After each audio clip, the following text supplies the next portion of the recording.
Today, what I hope we're going to do is advance the discussion, close one loop, and perhaps open another loop on the conversation about sprint football. So, let me tell you a little bit. Last year, a student in particular, R.J. Pollard, R.J.'s not here, is he? No. In spirit, he is. I'm sure he is. I can feel him. RJ came to SG to propose the idea of bringing football in a different form back to campus. So what SG did was SG made a commitment to look at the issue very carefully. So next slide. So what RJ proposed was bringing sprint football to campus. And to give you a little bit of a context on what sprint football is sprint football was founded in 1934. It is textbook football that is also follows all NCAA guidelines. Okay? The primary difference between sprint football and traditional NCAA football is the weight requirement for the players. All right? So you have to be 172 pounds or less. So lucky me, I could play. Is that you? So next slide, please. You're what they call a scat back. Is that what I'm called? Okay. So RJ came and he said, we want to bring sprint football to campus. And it was a meeting much like this. And he talked a lot about sprint football. And SG said, okay, let's create an exploration committee to see what this would mean and what the impact of sprint football would be to RIT. All right? The charge from SG, and this is very important, the charge from SG was not for this committee to decide whether or not sprint football should come to campus or not. It simply was to outline some of the pros and some of the challenges to bringing sprint football to campus. Okay? So here are the players that were on the committee. Taylor and Sarah, actually in different roles. Obviously, they were not president and vice president. They were the co-chairs of this group. Lou Spiotti, executive director of athletics. Wave, Lou, for people who may not know you. Lex Sleeman, Lex, not here. Scott McVean, no. Kathy Routley, there's Kathy. Assistant to the Vice President for Student Affairs, and she manages budgets, so we knew that we needed someone to look at numbers for us. Rob Dermody from Development, there's Rob. RJ, Andrew Quagliata, lecturer in the College of Liberal Arts, as well as advisor to the group, and to RJ, and then me, yours truly. So why I'm the guy up here presenting, I don't know, but I'm happy to do it. Scat back. Scat back. I'm a scat back. That's right. That means next slide, please, Sarah. So, in terms of approaching this question, because obviously there's a lot of issues involved with bringing football to campus. One, there was a history of having football on campus, right, guys? Wave in the back, right?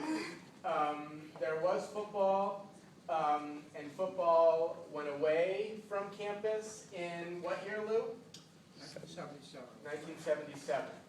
And ever since, there's been ongoing conversations. I would offer that the conversation about football on the RIT campus has never really gone away. Every couple of years, people bring the topic up to say, hey, can we bring football back to campus? And this was RJ's idea of one way, perhaps, to do that might facilitate the process a little bit more. So student government decided that they wanted to survey students and get student input to see, is there an interest about bringing football back to campus? We wanted to collect some historical data on bringing sprint football. What is sprint football? What is the history of this organization? Would it work for our campus? We obviously wanted to do as much of an extensive budget analysis or budget projection as we could, as well as we wanted to meet with the intercollegiate athletic staff and coaches to discuss, again, the impact. The whole thing here was about impact. So here's what we found.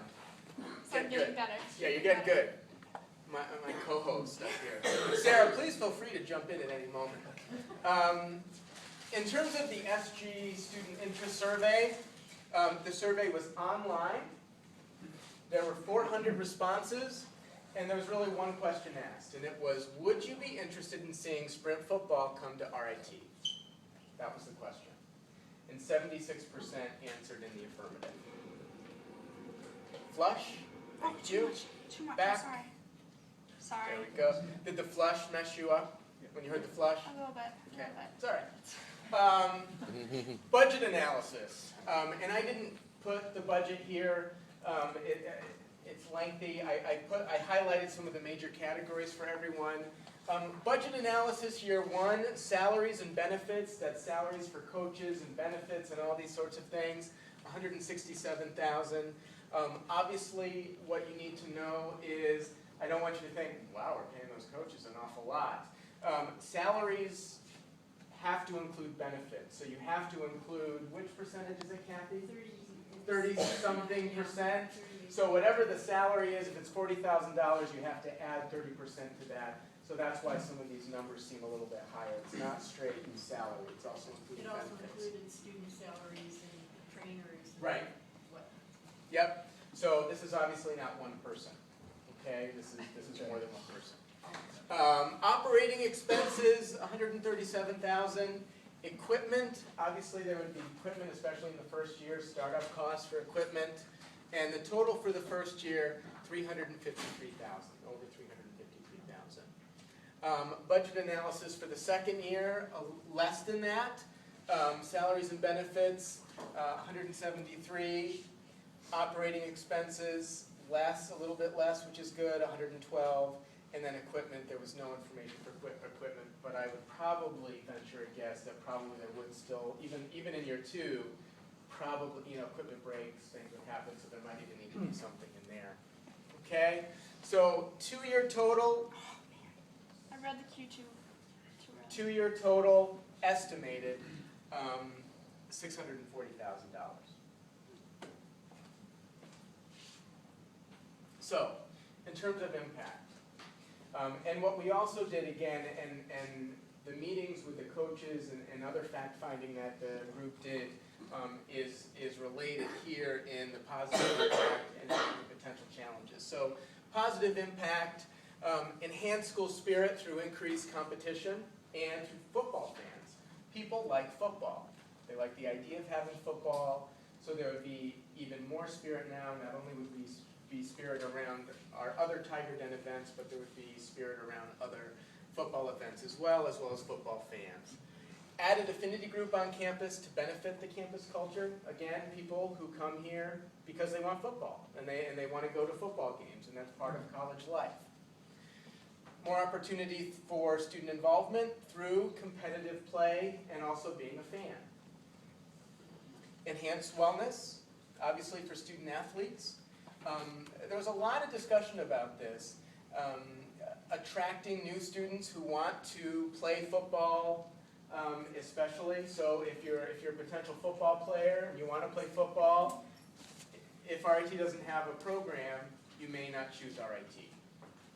Right, guys? Right. Even though you did. Okay. Opportunity to bring prestigious schools to campus.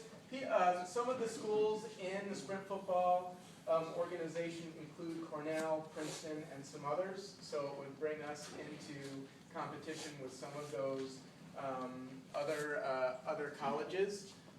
Although are we playing Princeton this evening? We are. We're playing and then beating. Playing. That's not right. That's right. That's right. Because Phil Amsler's worried about what he's going to say. What? Hello. Go Beat 'em. Tigers. Go Tigers. Wait, which Tigers? We got to figure that out. I think they're orange and black.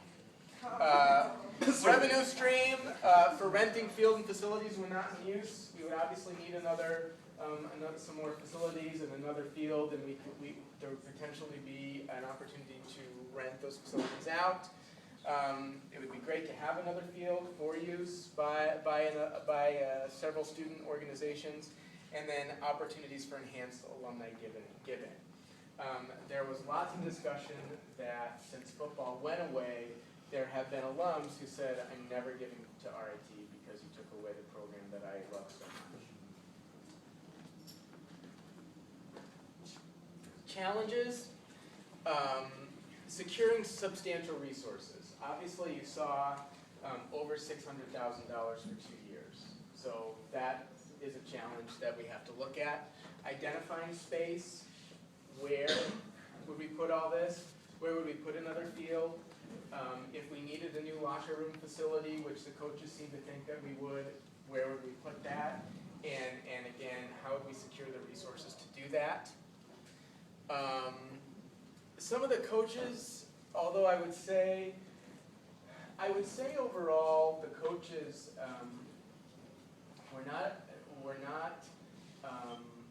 they were in favor of welcoming football to RIT in a bigger way, but there was some concern about that some current sports are not funded the way that they felt that it should, and they felt that the existing sports should be funded before we add another sport. And that was a pretty strong information. And then space, concern for athletes and coaches. Again, not only is additional field needed, but locker, training, and workout facilities, because it was felt that the existing facilities would not, they're already taxed, and there would not be room to add 60 or so additional student athletes to play.